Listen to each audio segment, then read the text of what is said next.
I've got just one question for you. Do you get to the Cloud District very often? No, not that question. My question is this. Skyrim, is it immortal? Is it a game that will never die? How is it that a game that was made over 13 years ago still continues to live on even today? The answer might surprise you. It's mods. The answer is mods. Thanks for watching.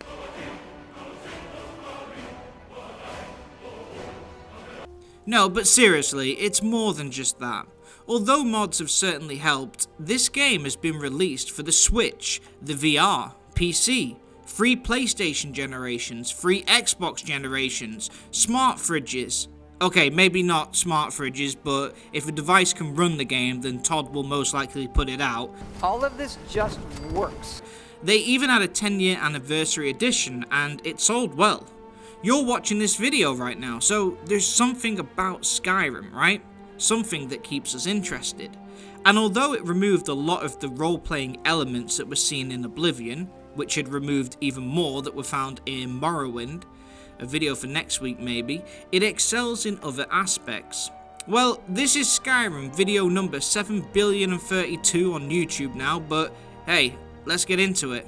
In this video, I plan to analyse and identify what it seems that makes Skyrim immortal. I've managed to narrow it down to 5 major points that I feel contribute to Skyrim's longevity.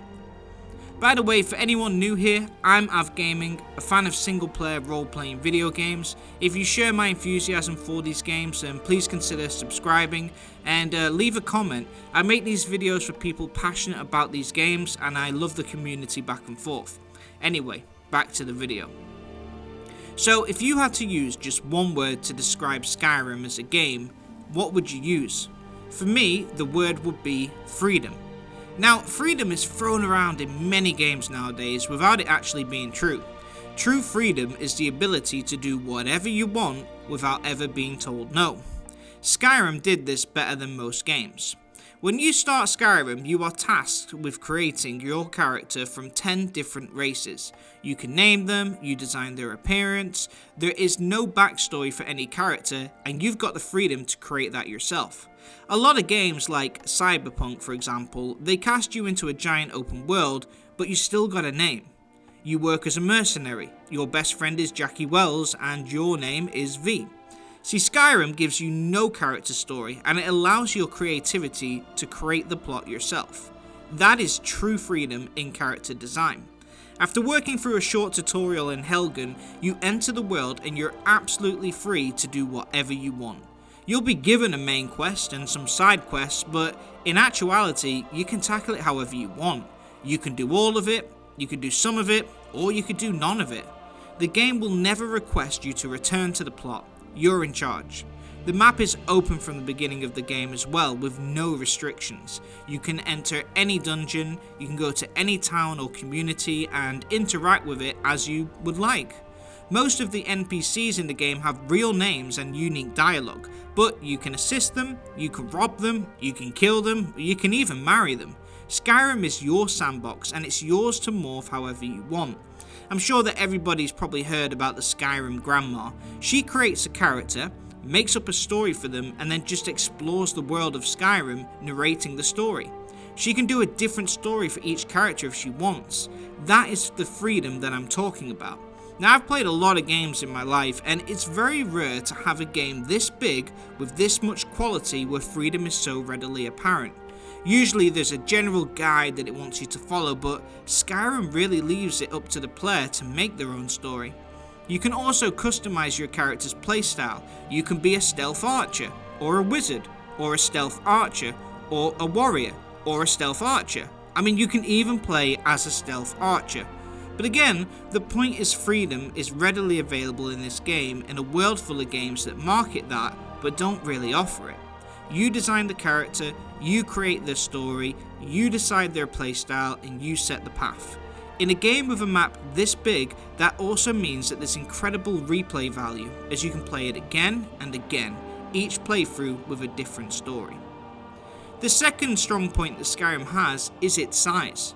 Skyrim has a gigantic map with 6 cities, 7 towns, 198 dungeons, all of which are handcrafted and unique, 459 landmarks, and so many secrets. There are over 270 free quests, 600 named NPCs, 9 customizable homes, multiple guilds, and over 160 spells. What this means is that there is so much to see and do. It would take hundreds of hours to see all there is, and even then, you would need to repeat the game 10 more times as all 10 races to really see everything. On my recent playthrough, I was an orc, and I was allowed to walk into the orc settlements. Never had that happen before. There are different quest outcomes like choosing to betray the Dark Brotherhood or stay with them, whether to side with the Forsworn in Markarth or wipe them out, help out the Imperials or rise against them with the Stormcloaks. There is so much to see and do, and a game like that is always going to keep players coming back. There's a reason why there's so many Skyrim secret videos on YouTube. It's because so much is hidden in the world. You can get married, so you can choose from different spouses. You can adopt children. You can build a house for them to live in, designing it however you want. I guess my point here is that Skyrim is huge, and you can almost guarantee that no matter how many times you've played it, you'll probably find something new if you play it again. A game like that will always have a long existence because of that one reason. Now the third reason is possibly one of the most important: ambience. By ambience, I mean the atmosphere of those towns that you walk through, the northern lit skies when you look up, the beautiful melodic soundtrack for the game. I mean, just listen to it. Jeremy Soule was the composer for both Skyrim, Oblivion, and Morrowind. This guy deserves a knighthood because the music in these games are actually strong reasons to play it. But the aesthetics of the world, the hush of the towns at night, the ability to have your own home with a family, Skyrim is just cozy. The snowy mountainous world, no other game has managed to capture this aesthetic as well as Skyrim. Combat is simplistic and it's not too challenging, quests never require you to action them. My friend said it best: Skyrim is the best game to play when you want to just chill out and smoke a cigarette. It's the ultimate chill game. There's just something so warming about being able to build a home in a world that you love adventuring in. Maybe you'll log in and just spend the day building your home or staying with your family. Maybe you'll just go to the nearby town and speak to the people there or go shopping. Or you might decide to set off in search of plunder in that nearby crypt in the distance. Skyrim lets you decide what you want to do, but it's so relaxing to be able to make that decision yourself. I did another video about how combat in Elden Ring was more advanced than Skyrim, but maybe that's not a bad thing. Elden Ring, you never really get a breather. Skyrim never pushes you too hard. Its combat is simplistic, but maybe that's why it's so good. There's no roadblocks on the way to your destination, and even then if there are, you can just switch the difficulty. Animal Crossing sold 13.4 million copies, and that's a game where you just relax, build a home, and spend time with your neighbours. Skyrim offered this as well, but with so much more. The adventure was always there, but also the ability to chill out was there as well. I think I'm really struggling to put this into words, but I just think Skyrim is homely. I feel like I'm in another world. I can play Skyrim for a month straight, put it down for a year, and then come back and pick up where I left off. I never feel like I need to play it from start to finish like with some other games. Its basic storytelling means you never really need to follow the plot too closely. The game doesn't ask too much of its players, and it allows them to pick up again whenever they want. I can log in and do 10 side quests like a completionist, or I can log in and spend time just walking around admiring the scenery and doing nothing towards progressing the game, and yet still feel content that my time was invested well. It gives you so many different ways to spend time within its world, and that's why it's so popular with all ages, because it's accessible to everybody. There's just something about games where you can build a life and have a home in the same place that you've experienced a good story. It keeps those games relevant. When I'm sat outside my house, looking up at the distant mountains and multicoloured starlit night with that beautiful orchestral soundtrack, I just feel right at home. It also makes you feel nostalgic after investing so many years in this world, and goodness knows we gamers love a little bit of nostalgia of happier times, and for a lot of us, Skyrim was that moment. Okay, and the fourth major point is mods. How can I not mention the mods? Bethesda's creation kit has allowed players to create and insert their own creations into the game itself. To date, Skyrim has received over 70,000 mods, including new ones just this month. Despite being 13 years old, this game has essentially been receiving new free DLC every single day since its release. That means the game can never expire because there is literally something new to see every day. Imagine if you completed this game 100%, 20 times. You'd seen all there is. Well, now mods make it so that you still have reasons to come back. Mods include new player houses, new quests, character customization options, new UI, new companions, new characters, and of course, Thomas the Tank Engine dragons. I mean, without that mod, I probably wouldn't even mention mods at all, but thank God they're there. Skyblivion is a volunteer-based project by a modding group, TSR Renewal, that aims to remake Oblivion, a full game in the Skyrim engine.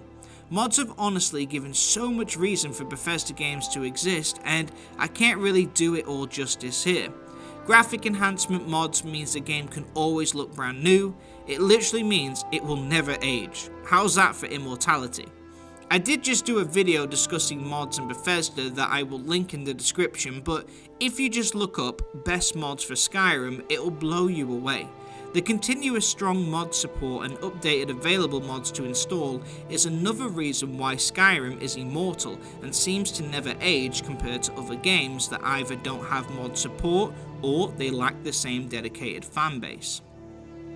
And the final reason, and perhaps the saddest thing to say out loud, Skyrim continues to live on because there's no sequel. And I don't just mean there's been no Elder Scrolls 6, I mean, in general, there has not been a game to come and take its place instead. Now we've had games like Kingdom Come Deliverance, Witcher 3, Baldur's Gate 3, we've even had the Elder Scrolls Online, which has got the full map of Skyrim available, but none of them are exactly the same. The only game I would consider the same is probably Starfield. Okay, I can't say it out loud. Sorry. Oh man. No, but for real, there is no Skyrim replacement yet. Despite Skyrim being one of the most successful games ever, and no other entry afterwards, no other game has emulated it precisely. Now each of those games I've listed are similar in some aspects, but different overall. Witcher 3 has the better side quests, but it lacks in freedom in role-playing. Elden Ring has a giant open world, but you don't have a place to call home. Kingdom Come Deliverance is a closer match, but it doesn't have the fantasy aspect. What I'm trying to say is that Skyrim is one of a kind. No other game has come in and managed to match everything that it offered. Some may have come close, but none have provided the full package. Maybe one day that will happen. Maybe it'll be Kingdom Come Deliverance 2, or The Witcher 4. Maybe the Wayward Realms will take that spot. There's a lot of new games planned for the future, but as of right now, this very second of making this video, nothing has filled that Skyrim-shaped void that is there in the gaming universe at the moment. Those games may outshine Skyrim in different parts, but none of them have put it all together yet. This is the final reason why Skyrim continues to live on and appears immortal. Until a sequel or another game arrives that can bring everything that Skyrim had, Skyrim will continue to be the game to go to as it has no specific replacement. Anyway, those are my 5 main reasons: freedom, breadth of content, ambience, mods, and its uniqueness. I'm sure there are many other reasons why Skyrim has continued to go on, but these are the 5 that come to mind. It's crazy because I played Skyrim when it came out in 2011 for the PlayStation 3. I played it for this video in 2024, and you know what? It still hits the same. It just doesn't get old. I've introduced experienced gamers to it just this year, and they can't put it down. And that's despite the fact it's over 13 years old and they've played games like Red Dead Redemption 2 and other more recent releases. There's just something about this game that means that it lives on forever. And with this formula, modding support, and fools like me who keep making videos about the game, does that mean that Skyrim is immortal? Anyway, that's it for this one, but what do you guys think? Do you believe that Skyrim is immortal? Do you agree with my assessment, or are there other reasons? Did you know that you could play as a stealth archer?